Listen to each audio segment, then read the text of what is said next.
Well, for our first presentation of the day, I'm excited to introduce to you guys our very own Raelene Bennett, who is the Project Delivery Manager here at Miktysh. So Raelene is going to be challenging the status quo of traditional information management. So this one is definitely going to spark some conversation, I'm sure, maybe even a little bit of debate. Don't forget, if you have any questions, just click the Q&A tab in the top right-hand side, put in your questions there. And with that said, I'll hand straight on over to Raelene. Thank you, Luke. I just wanted to take a moment before I actually start my presentation today, which I am going to be talking about challenging the status quo of traditional information management. But before I do that, I'd like to take a moment to firstly thank everybody for attending. This is actually our first virtual event. Luke has done a fantastic job in bringing this together. I'd like to thank all of our sponsors for committing support to Miktysh and making this happen, and to all of our team at Miktysh for your contribution through either content creation or supporting the event and helping to get it over the line. So with that, I'll get stuck into my presentation.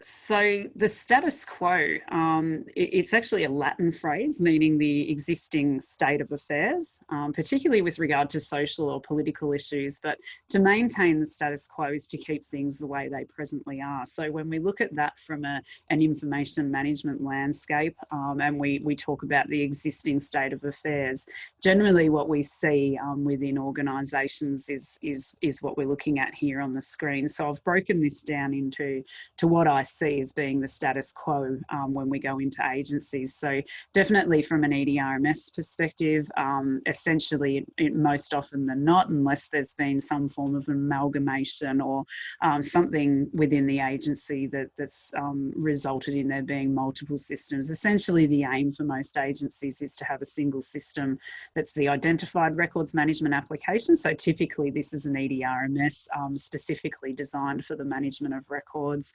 We also see a lot of integration. So when we talk about integration in that space, I'm talking about moving content from the repositories where it's created and the business systems. So often we see whether it be a land management system or sometimes a HR system, we see that content being moved into the traditional EDRMS.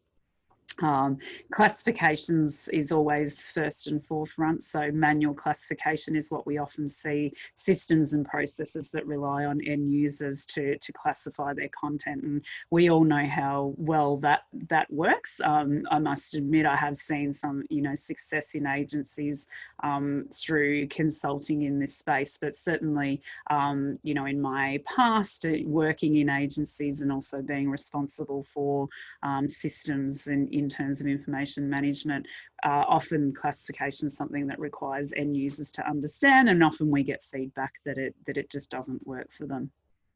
We also have a hybrid requirement. So as you are aware, there's the physical records component that we're still managing and will continue to manage into the future. But essentially, sometimes the systems that we're looking at have that physical component built into them, or they drive some of the requirements around the system.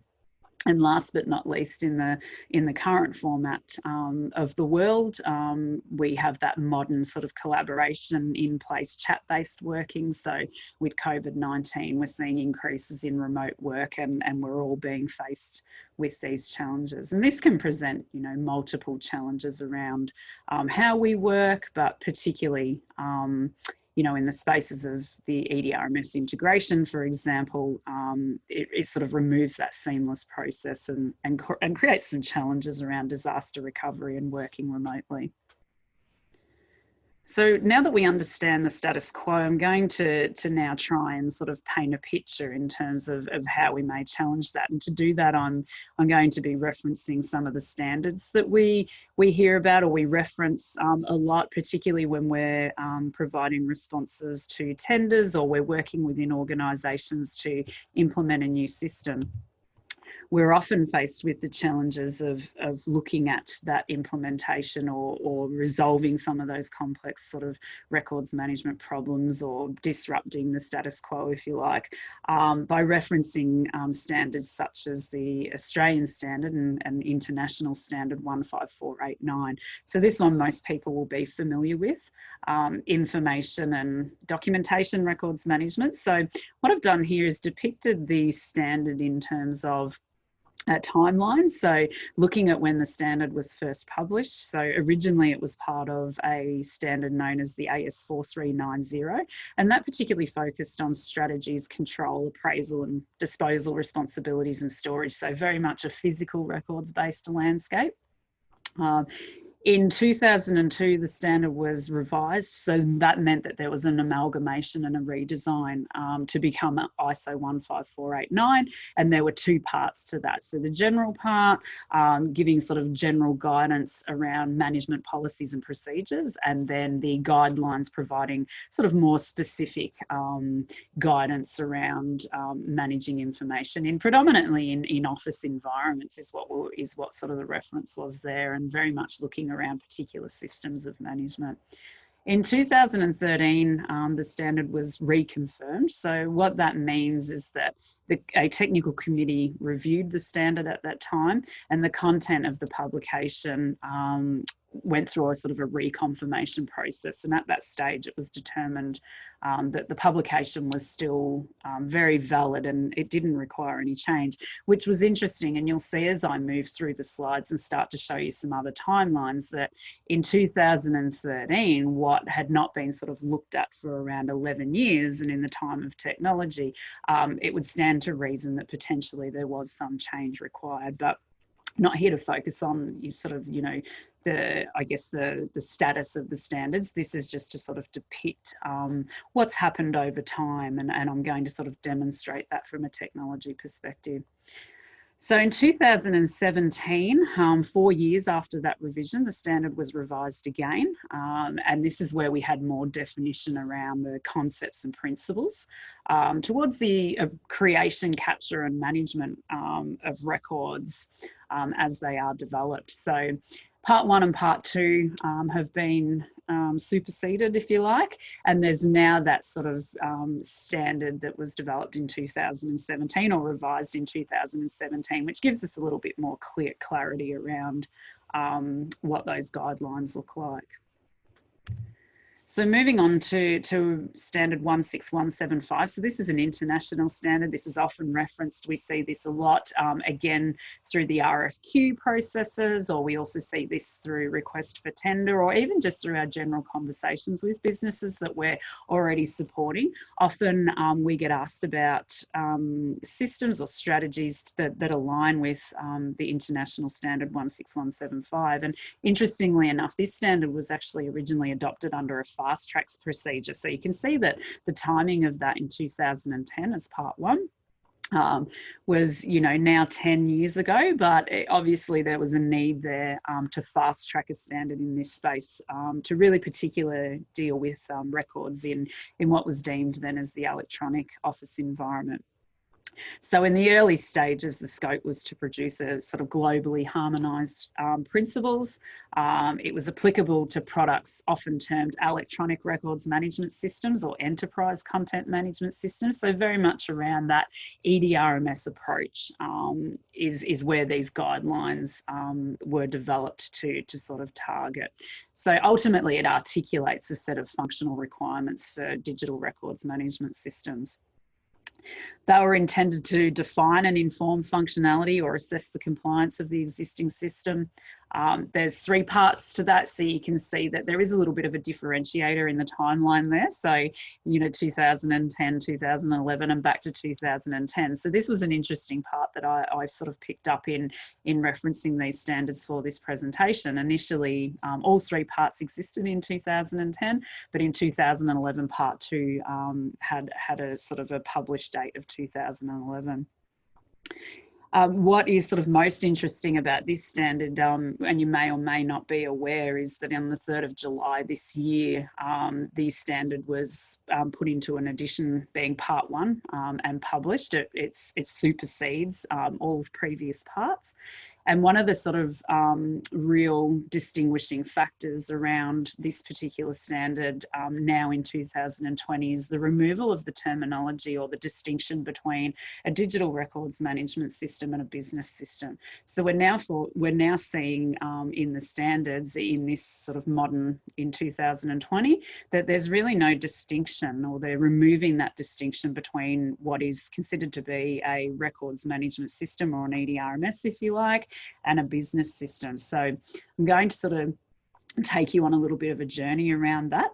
So as part of sort of challenging the status quo, what I'm going to try and do in the next couple of slides is to show you or demonstrate to you particularly what's happened in technology over that time frame, and also why it's really important that we start to sort of break down that barrier or remove that divide between an EDRMS and what may be our line of business system or other applications that we're using in our organisation. So let's have a look at the technology trends. This was really interesting for me to go about doing some research in this space and to sort of provide this depiction, particularly against that 15489 standard, the one that I know that, you know, is very popular within records management or information management in Australia, and it's something that we hear come up a lot. So I've taken the timeline and applied it here to what was happening in the technology trends. So interestingly enough, there's some fun facts from 1996. So for example, Backrub is actually the original search engine, the Google web search engine. It originated as Backrub and later became Google. So in 1996, as far as the office environment was concerned, or the business environment was concerned, you know, Google was just sort of coming into its infancy. Motorola had only just released one of the first wearable cell phones. I do believe it remains one of the smallest ones to this day. Interestingly enough, you can see there Next. So Next is actually the company that Steve Jobs started. That was bought out by Apple in 1996. And then you see things such as the likes of MySpace and Nintendo. So just sort of starting with some of that social aspect to communication. And if we think to the Nintendo 64, it feels like a really long time ago. So if we relate that technology to when that standard was written, you can see that technology was very infant at that time. Moving on to 2002 is where we've seen the introduction of web-based services. So this is your sort of dynamic interactions using web delivery platforms for web applications. Instant messaging, anyone that was sort of in the office space around that time would remember the likes of MSN Messenger or Yahoo Messenger, more social sort of AOL, peer-to-peer networking. Microsoft.net is another one. So when we think about that, it's something that's been around for a very long time. This is where that sort of revolution in the development of web applications is concerned. We're then seeing things such as WAP and wireless LANs coming into the space in 2002. Jumping ahead that 11 years as far as the standard was concerned. So you can see that alignment through, you know, how significantly things shifted in the technology trends and why there was that sort of revision in 2013. So this is where we started to first hear about cloud computing, so cloud servers, storage and network capabilities.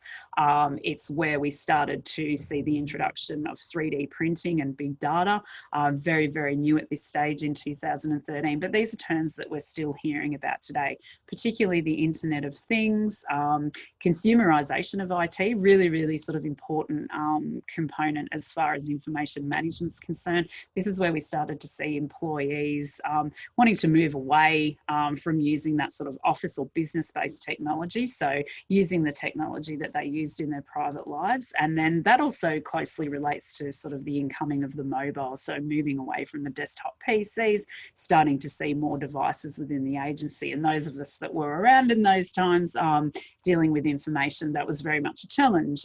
You know, what were we going to do? How were we going to secure the information, and how was it going to get back into our systems to manage it? And we're also seeing at very early stages of machine intelligence. So that was sort of the new capabilities that humans could not provide, and associating libraries full of information to find connections. So it's very early stages of that sort of artificial intelligence, which you can see in 2017, was part of those top trends. So we hear about artificial intelligence a lot. This is the ability to train machines to understand our business, apply artificial intelligence, particularly useful around the classification of information. We're seeing a lot of that occurring and sort of a lot of that coming out in the requests that we're getting for assistance around new systems or improved ways of working. Intelligence applications and things, we're seeing virtual and augmented reality, the introduction of blockchain, and certainly the other big one there is the conversational systems. So the likes of the Microsoft Teams, etc., where there's that conversational and chat-based element. We were seeing introductions of that sort of early in the piece around 2017. So what does that mean moving forward? Here are some future trends. So we're talking about 2020 and beyond. Some of these you may have heard of, referencing Gartner's top 10 strategic technology trends for 2020. And these are the ones that I've picked out of the top 10 that I think specifically relate to information management or will have some form of an impact. Impact being both good and bad. So there's a lot that we can leverage from these types of technologies in the information management space. So the first one there being hyper automation. So this is around removing human judgment or action, using a combination of that artificial intelligence and machine learning. Democratization, that's sort of focusing on 4 key areas. So particularly around application development, data analytics, design, and knowledge. So this is sort of easy to configure, low code development tools. So if you think about that from an information management perspective, when we're looking at, that sort of earlier, the status quo of what we have, it's about being able to utilize those low code sort of no cost development tools to bring better capability to information management. Empowered edge, that's sort of processing information and content collection at the place closer to the sources. So if you think about smart cities, smart devices, that's having the power within those devices to provide the compute, reducing the latency, meaning more information and a very big impact on the Internet of Things.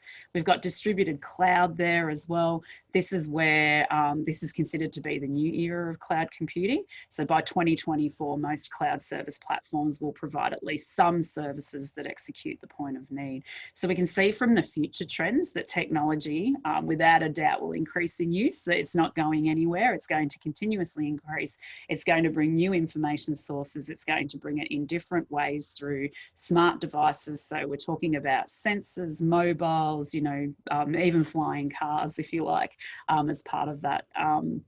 So from an information management perspective, there'll be a whole load of new challenges.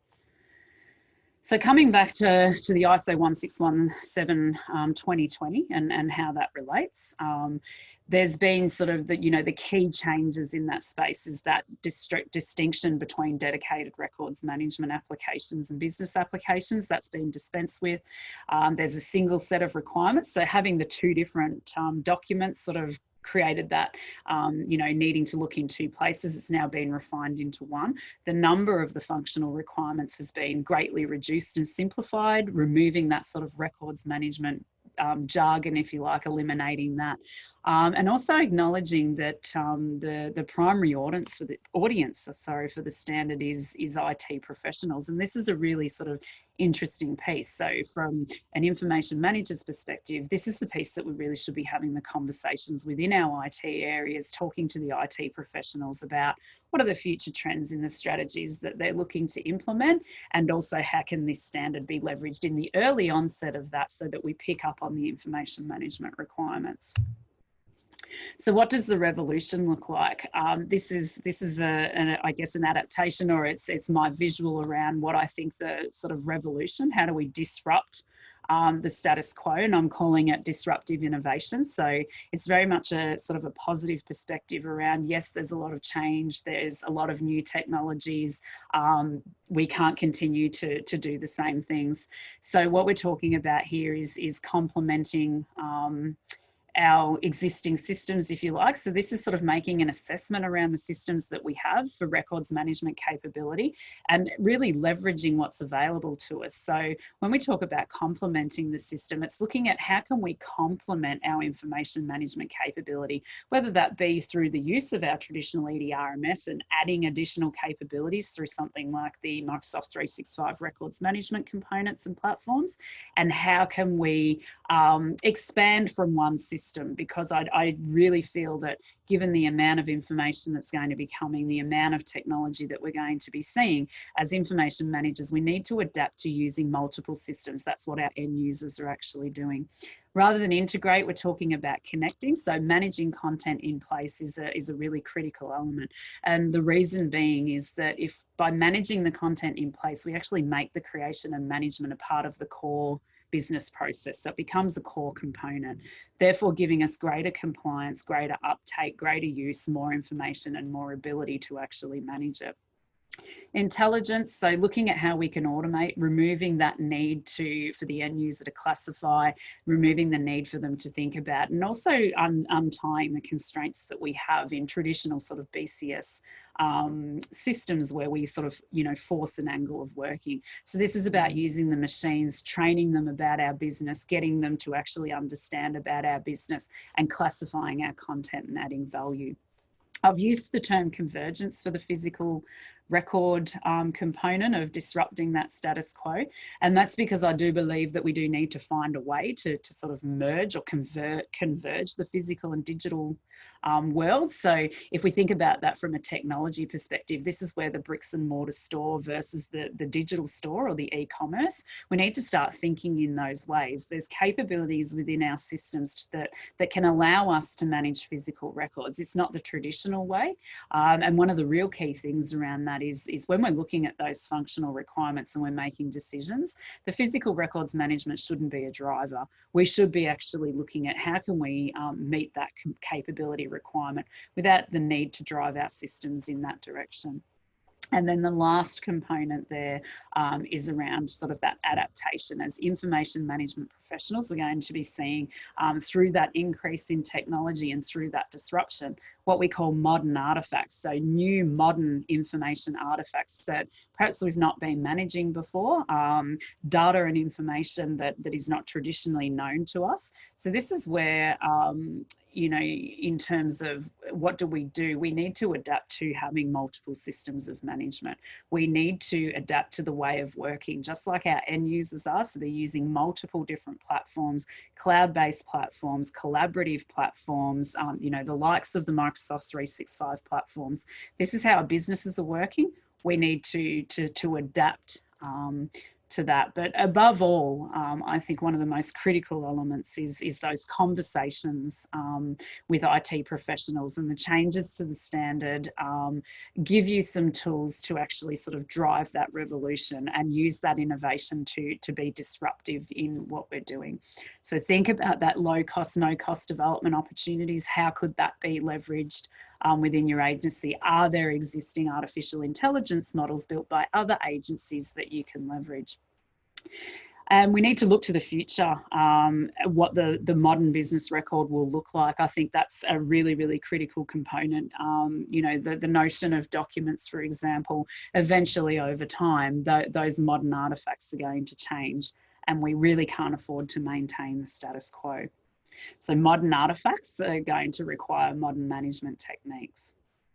So hopefully I've provoked some thinking for you around, what does that mean for me in my organisation? What are some of these modern technologies and what more can I learn about them? There's certainly a lot of reference that you can access around looking at that and opening up those conversations with your IT professionals. When it comes to sort of looking at your systems, it's really about having an open mind around alternate options. We all get sort of very embedded in what we've traditionally known or what we've traditionally used throughout different organisations. So to finish it off, I'm going to leave you with a quote that I found through my research, which I think is very relevant to where we are as information management professionals in this current age. and that is that a technology is disruptive when it enters an established market or industry, and it destroys its status quo by bringing revolutionary and new ways of doing. So with that, I thank you for your time today, and I'll hand back to Luke to throw to questions. Thank you.